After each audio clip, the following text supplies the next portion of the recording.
Faces of Abortion is the only television program of its kind that shares the powerful, real-life stories of women, men, and families who have suffered through the destruction of abortion. You will be hearing powerful stories from women and men and families throughout the nations. Faces of Abortion touches lives and changes hearts in over 115 nations. You will also be given practical steps on how you can end abortion. So it just overwhelmed me. And I thought the only way to escape the pain was to take my life. I had a fear that I wouldn't be able to have my own children. It brings heartache. It brings hurt. And I knew they were tearing my baby apart. I remember the cold feeling of the room. I remember laying there and I just said to myself that I will never forgive myself for what I'm doing. I believe that my life was spared that night just so that I could be here right now and say abortion hurts women.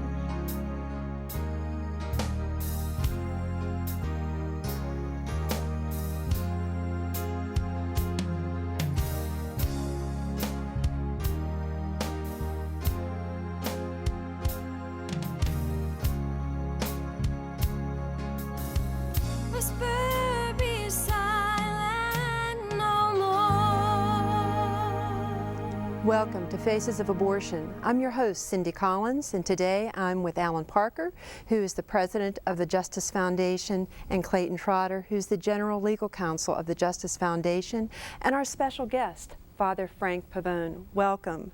Cindy, this week we also have Alveda King, who is the niece of Martin Luther King Jr., and she has a very unique perspective on abortion and the civil rights struggle that our country faced. I think it's going to be a very compelling testimony today.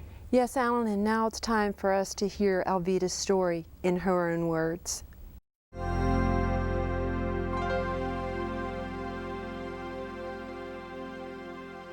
I'm Alveda King, and I'm the niece of Dr. Martin Luther King Jr. And I'm also post-abortive and Silent No More. And every time I think about the issue of abortion, I know it hurts babies because I know that my babies were hurt and they were actually killed. And until I met Jesus Christ as my Lord and Savior, I had no hope of ever seeing them again. Many, many years ago, right after Roe versus Wade, I had my second abortion. That one was by choice. It was a terrible choice. And I went to the doctor and I said, well, what's wrong? I wonder if I'm pregnant. And all the doctor said was, you don't need any more babies, let's see. And I remember a terrible pain, and what he really did was a local involuntary D&C. Several months later, Roe versus Wade had passed, and I was pregnant again. The baby's daddy did not want another child. He just didn't want a baby. What was so interesting about that experience, I went to work and my medical insurance paid for it. I went to the hospital, they put me to sleep, and they assured me, this won't hurt as bad as getting a tooth pulled because you'll be asleep. Right after I woke up, I knew something was terribly wrong. I felt a tremendous emptiness and a loss. And I began to immediately detach from my living child. I couldn't bond with him anymore. And it was several years later that I remarried and I became pregnant again.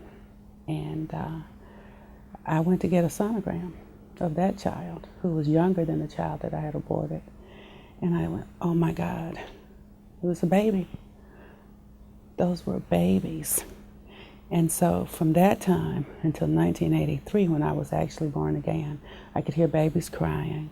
And I kept asking myself, was it a boy? Was it a girl? Did it hurt? Oh my God, what have I done? I had problems with my cervix, and I had to have medical procedures, very painful procedures. Had brought problems with my breast. And so that was a threat of breast cancer and cervical cancer. But I still didn't want to talk about it. I didn't want to share it with anybody because it was still a private issue to me. In 1983, I was born again. And as soon as I was born again, I said, you know, this was wrong. I've got babies that are not alive because of a decision. For the first time, I was standing publicly with a group of women who regretted our abortion. When I was on the way home from the airport, I heard all the little babies, "That's okay, Mommy. That's okay, Mommy." And then I realized I've never felt closer to the Lord than after I repented from aborting the children and coming back into His arms and into His fold.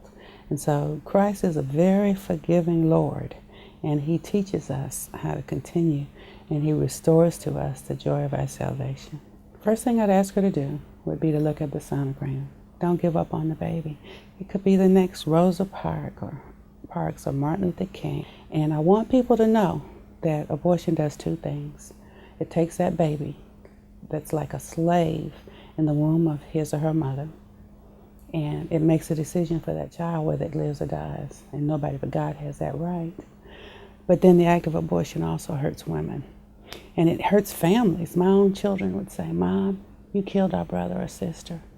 Did you want to kill us too?" And I've had to have those conversations with them.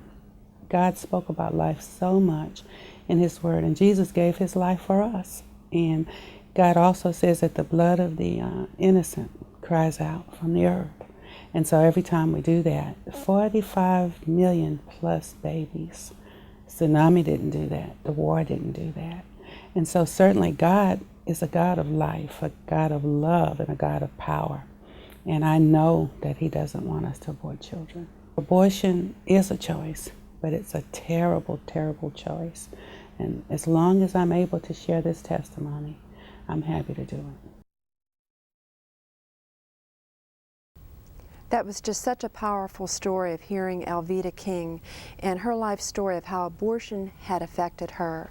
If you've heard her story and that has affected you, we want to encourage you to call our toll-free line and speak with somebody who has gone through abortion. It may be a moment of healing for you. And you know, Alan, as I was hearing that story of Alveda King, I was so taken of the correlation between she and her uncle, who is Martin Luther King, and how he had taken a stand to speak up for injustice amongst his people. And here is his niece, who is speaking and telling her story boldly and courageously to bring freedom to the women of the nations. Yes, that's what Operation Outcry is all about, giving women a chance to speak out and tell the truth, like Rosa Parks did, that she mentioned also, because when one person stands up, other people feel empowered to join that movement. And I know particularly for women who've had abortions, they feel alone and trapped in silence, as I know you did for many years with your abortion. But there's power in speaking out. Yes, I felt that I was alone, and that I was the only one that had ever happened to. And I know that in Alveda's testimony, she may have felt that way. She's a very well-educated woman, and now she is really feeling compelled to bring that story forward to the people and the women of the nations. But you know, the comparisons to me, though, between the civil rights movement of the 60s and what's going on right now in Operation Outcry and in the women's movement to speak out, is it was the same kind of wrong decision, first of all, by the Supreme Court. The Supreme Court decided in Dred Scott that black people were not persons within the meaning of the Constitution. The Supreme Court decided in Roe v. Wade and Doe v. Bolton that babies in utero were not persons within the meaning of the Constitution. It's perfectly obvious